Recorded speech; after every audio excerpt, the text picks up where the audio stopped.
conferencia con Agustín y ahora me siento totalmente desorientado. Y estoy muy contento porque hace 3 años, más de 3 años, con el patrocinio de Gerardo, acá mismo presentamos con Agustín el libro negro de la nueva izquierda. El 95% del público oscilaba en los 85 años, más o menos. Entonces con Agustín decíamos, nos quedan 10 años de trabajo, con suerte, ¿no es cierto? Y hoy veo que hay un gran recambio generacional, un recambio generacional bastante curioso, porque tenemos, por un lado, gente de un promedio de edad ya adultos mayores, y por el otro lado, chicos de 20 años. Es decir, que mi generación, los que tienen 40 y pico, 50, yo tengo 44 todavía, los que tienen 40 y pico, 50, no han venido, no vienen, no van a nuestra charla. Bueno, pero ahí tenemos excepciones, pero la realidad es que la regla general van o chicos o ya van, en realidad saben quiénes van, los nietos o los abuelos. Una curiosidad. Muchísimas gracias, Segundo. Venga, Segundo tuvo un accidente en Mendoza o en Bariloche. En Bariloche tremendo, pero fíjense que nada lo frena, nada lo amilana a seguir adelante organizando eventos, y en este caso gracias a los chicos del Club del Sur que otra vez han pensado, en este caso en mí, me han llamado, me han insistido. Yo no era muy partidario de venir por varias razones que les voy a contar. La primera es que no tenía mucho para decir, porque estoy muy abocado a un nuevo libro que me lleva todo el día. Acababa de llegar de viaje, sumamente cansado, ojeroso, impresentable. Entonces tuve que, digo, bueno, por lo menos, ya que no voy a decir nada interesante, por lo menos tengo que estar lo mejor posible. Entonces tuve que agarrar, ir a la cama solar, ponerme crema anti-age, ponerme acá un plasma para fortalecer la parte más, digamos, menos voluminosa del pelo, y encima me tuve que hacer un botox en la frente porque tenía los párpados caídos. Así que bueno, todo eso para venir hasta acá. Ahora, hay un asunto que es interesante y que no nos damos cuenta. Y yo tomé nota hace 10 años en una ocasión que estuve en Colombia. Estábamos hablando de música. Y yo les decía que a mí no me gusta la música latina. ¿Y qué escuchás? Y yo escucho rock argentino. Y entonces, ¿por qué decís que no te gusta la música latina si el rock argentino es latino? Claro, nosotros no tenemos la noción de que somos latinos. Sentimos a Latinoamérica como algo ajeno o extraño, cercano en todo caso, pero que no nos pertenece, que no nos es propio. Entonces, cuando yo le dije a Segundo, bueno, voy a hablar un poco de la Argentina, a pesar de que no sea estrictamente el título de la conferencia, la realidad es que estoy hablando de América Latina. También. Miren, el primer aspecto tiene que ver con lo siguiente. Tiene que ver con el gobierno que se va, al cual voté sin mucha expectativa, pero suponía que iba a ser un gobierno mediocre. Y que si el gobierno era mediocre, el kirchnerismo no volvía. Bueno, no fue mediocre el gobierno. ¿Por qué razón? Primero, porque la agenda de género la radicalizó. Segundo, porque intentó imponer, y de alguna u otra manera lo ha hecho, con algunas trampas y algunos trucos, el aborto como tal. No modificó absolutamente nada la estructura del Estado. Si no bajó el gasto público, no bajó la emisión monetaria, y si no bajó la emisión monetaria, no bajó la inflación, no achicó el Estado, no terminó con los problemas propios del clientelismo populista, que es precisamente terminar con los bolsones dadivosos del Estado para mantener una clientela electoral cautiva. Es decir, no hizo absolutamente nada de lo que debió haber hecho para que la Argentina pueda salir de la mala herencia heredada en el 2015. Entonces nos encontramos con que el nuevo gobierno en el 2020 va a recibir un país peor que el que Macri recibió. Inclusive hay una falsa antinomia, porque se dice, bueno, no, en realidad muchos dijeron acá hay que aplicar una política de shock, y el gobierno intentó aplicar, según ellos, una política de gradualismo. Es una falsa antinomia. Ayer yo venía para acá, desde Mar del Plata, con Patricia Soprano, que todavía me soporta, hasta que se dé cuenta. Veníamos en auto. Eso es gradualismo. En lugar de tomar un avión y uno va en auto y llega en 5 horas y pico. Eso es gradualismo.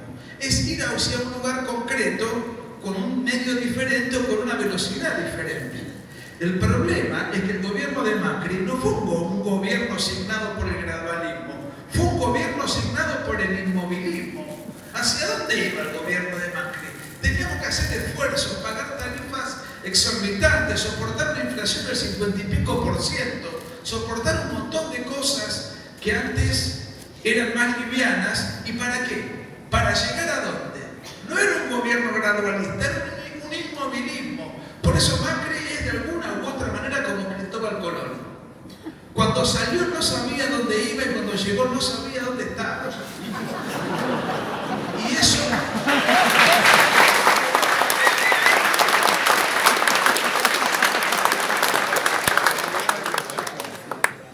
Quiero agradecer la presencia de muchos amigos. Por ahí vi a Cecilia Pando.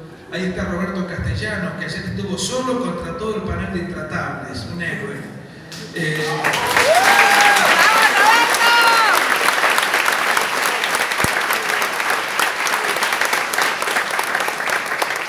¿Cómo te gusta el quilombo,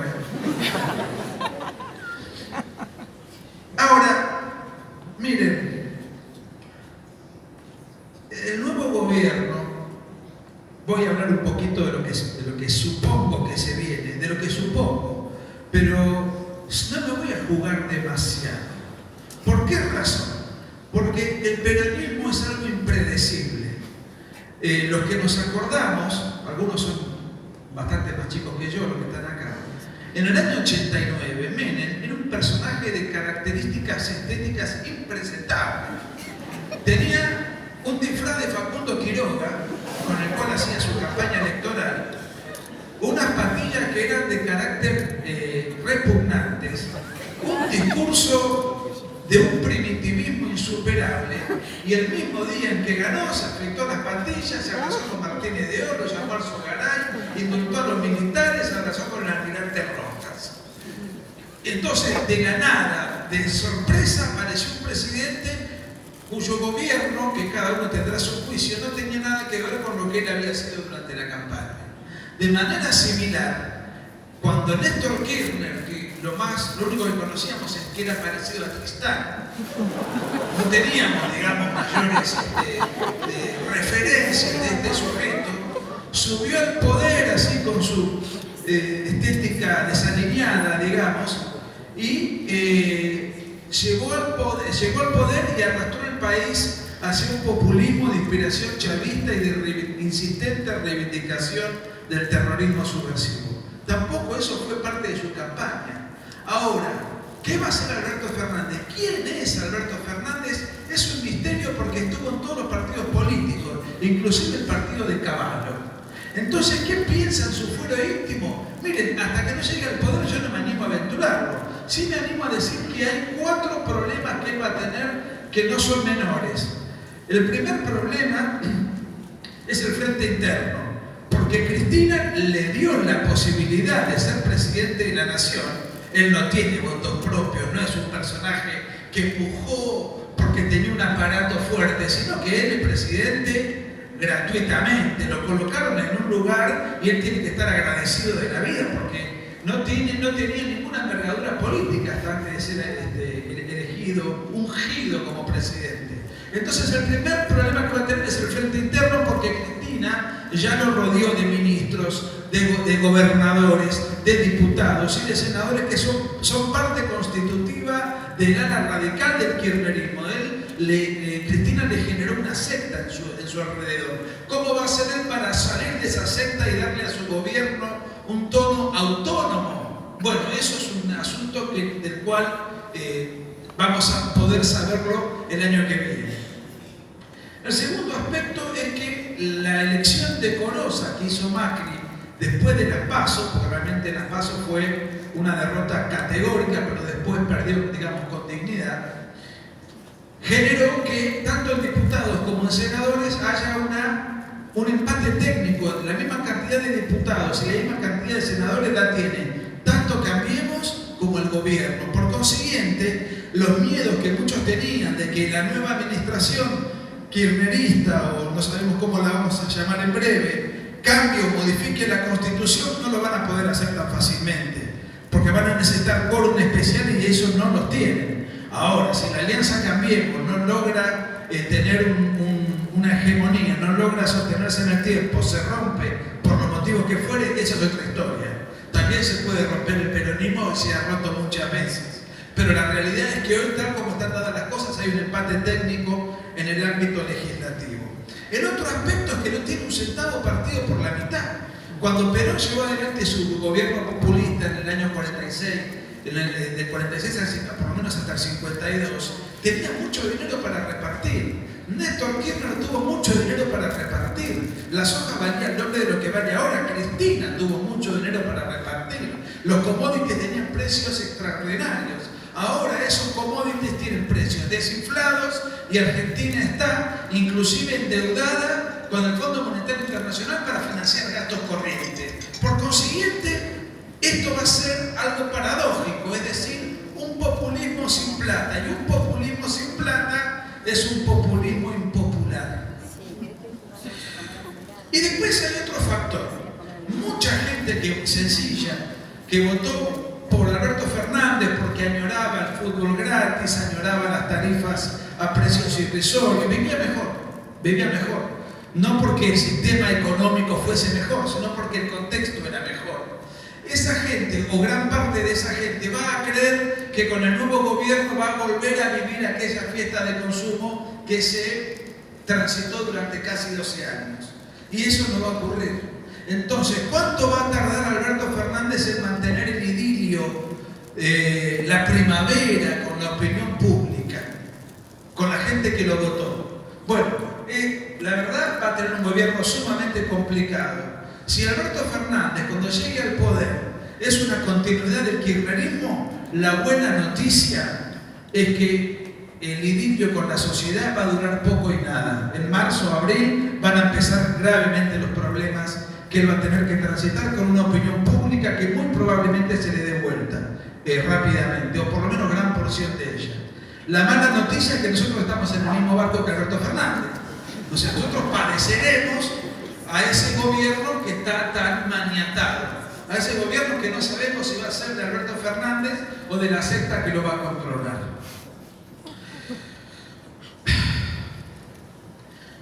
Miren, hace 5 años yo había hecho una biografía, la suelo nombrar porque me gusta mucho. Hay libros míos que no recomiendo, porque los leo y digo, ¿cómo pude haber escrito esto? Son cosas que a uno le pasan cuando pasa el tiempo, ¿no? Pero hay un libro que a mí me gusta, que es una biografía sobre Perón. Uno de los libros que utilicé para documentar fueron 3 tomos muy macizos que escribió Félix Luna, que muchos quizás recuerden. El tercer tomo hablaba de la crisis con la Iglesia, del gobierno de Perón con la Iglesia. ¿De qué se trataba el asunto? Bueno, aquello era una dictadura feroz, donde no había prensa libre, donde no existía ni WhatsApp, ni Internet, ni redes sociales. Imagínense que había una radio, un diario, un canal que se transmitía en cadena. Era como si tuviésemos un gobierno donde solamente está página 12, 678, canal de encuentro, y no tenemos ninguna otra forma de comunicación, como sucedía en aquella época. Entonces, ¿dónde se refugiaba la gente? ¿En qué lugar podían encontrar una voz alternativa? En los púlpitos de la iglesia. Entonces las iglesias se llenaban, no necesariamente de fieles católicos, sino que se llenaban de socialistas, de judíos, de ateos. ¿Por qué razón a una iglesia católica iban? Porque era el único lugar en donde podían encontrar una voz disidente. Esto fue lo que generó después que Perón advirtió que la iglesia era un bastión opositor y la mandó a quemar, y toda la persecución contra la iglesia católica que fue antesala de su caída en septiembre del siglo X. Félix Luna utiliza una metáfora que me encantaba, porque en las iglesias iba gente de todas las extracciones sociales, ideológicas, radicales, socialistas, demócratas, progresistas, conservadores. Bueno, la iglesia fue el pegamento que unió a todos los sectores opositores al gobierno. pegamento que unió a los sectores opositores al gobierno en el siglo XXI, en el año 2018? La discusión sobre el aborto. La discusión sobre el aborto fue el pegamento que nos unió. Unió católicos con evangélicos, con iglesias pentecostales, con no creyentes que estaban en contra del aborto, etcétera, etcétera. Y apareció ahí un fenómeno que a mí me gusta llamar, aunque a algunos a lo mejor es una palabra que le rehuye, pero que cada vez se utiliza más, apareció un fenómeno que es la derecha, que en la Argentina es una mala palabra y que es una expresión históricamente estigmatizada. ¿Y la derecha cómo está compuesta en la Argentina? ¿Qué es la derecha? La derecha es aquella postura política enemistada con la izquierda, o mejor dicho, con el progresismo, que hoy es la manifestación visible de la izquierda. ¿Y cómo está conformada? ¿Cómo está dividida? Está dividida en tres sectores. Por un lado el sector liberal, por otro lado el conservadorismo y por otro lado el nacionalismo. Y cada uno de estos bastiones tiene sus propios ámbitos, sus ateneos, sus propias redes sociales, sus propios grupos, pero cada vez más están dispuestos a actuar en conjunto. De cada 10 puntos coinciden en 7. Si de 10 puntos coincidimos en 7, tenemos que estar todos juntos. ¿Y cómo sería un sincretismo, una frase que pudiese definir esta suerte de alianza espontánea que se ha dado como consecuencia de las multitudes que fueron a las calles, a las plazas de todo el país para impedir aquella ley que no fue ley, pero que ahora, que está hace 4 días, para que se tomó Macri para vetar un protocolo, bueno, la misma cantidad de días que se viene tomando para definirse sobre Bolivia y así con todo, ¿no? Miren, esta frase la dije una vez en marzo cuando se hizo un evento masivo que organizó Cruz del Sur en un teatro, el Teatro Belgrano, y el otro día la recogió un periodista del diario La Prensa.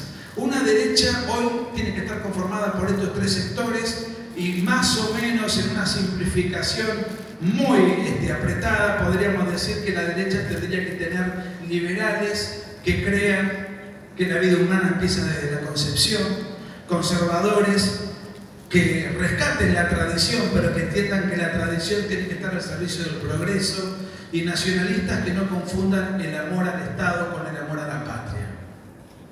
De esa manera vamos a poder realmente hacer un montón de cosas juntos. Estamos haciendo muchas cosas juntos. Pero entonces, ¿qué es lo que nos está faltando? Si sabemos que somos muchos, si no nos estamos peleando entre nosotros, si convivimos en diferentes acciones, si pensamos en asuntos esenciales más o menos lo mismo, ¿qué es lo que nos está faltando? Nos está faltando el factor actitudinal.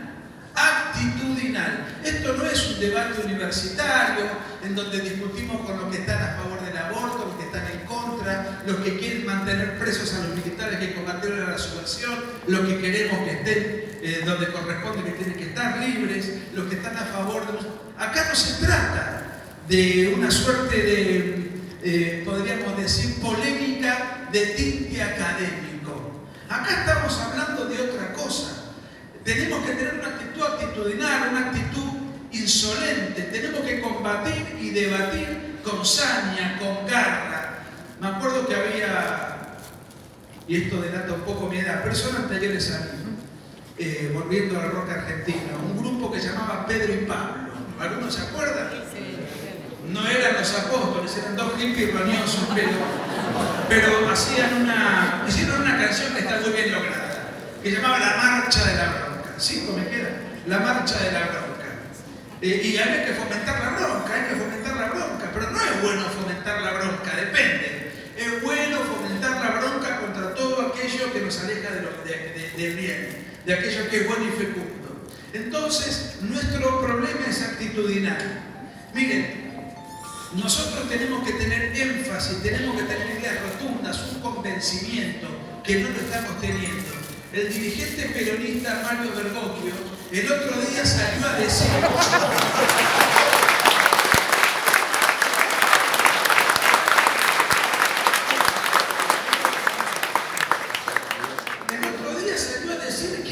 que hay que liberar a los pocos presos de la delincuencia kirchnerista porque no tienen sentencia firme. Ante eso tenemos que decir que salgan los 3.000 militares puestos electos por jueces prevaricadores.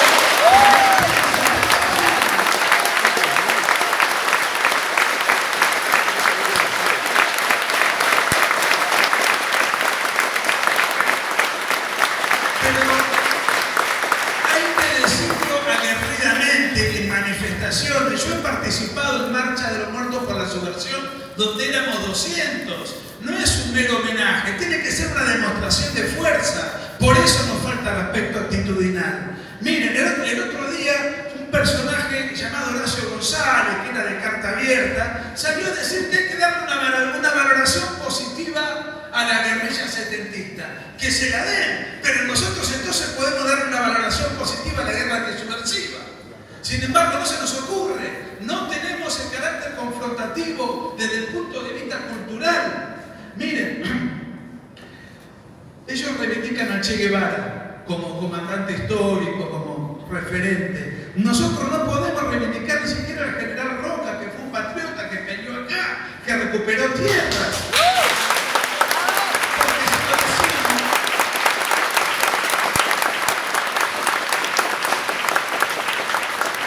Hacemos apología del genocidio.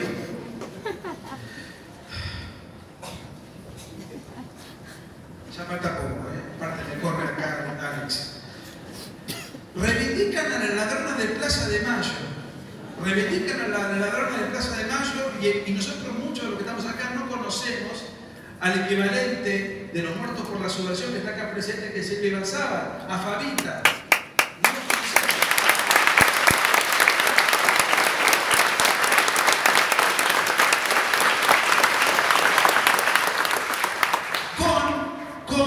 Un saldo adicional. El grueso de las ladronas de Plaza de Mayo, que desafortunadamente fallecieron sus hijos, pero los hijos que desaparecieron o que murieron durante la guerra antisubversiva eran culpables. En cambio, la víctima de los muertos por la subversión era inocente.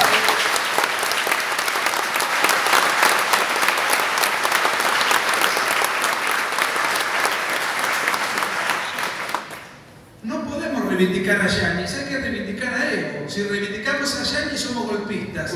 Evo Morales, y yo escribí una biografía sobre él, participó en 3 golpes de Estado, contra Barza, contra Mesa y contra Sánchez de Lozada. Y sin embargo, él que renunció después de haber fraguado las elecciones, nosotros no podemos reivindicar a la nueva presidente que ya convocó elecciones porque somos golpistas. Y de manera similar, se reivindica y se canta la marchita idolátrica, paternalista del creador de la AAA y nosotros no sabemos quién fue el general Lonardi. Bueno, estas cosas tienen que ver con que, como dice Orwell, quien controla el pasado controla el futuro y quien controla el futuro controla el presente. Me voy a ir con una frase de Su Santidad León XIII. La primera ley de la historia es no atreverse a mentir y la segunda, no temer decir la verdad. Muchas gracias.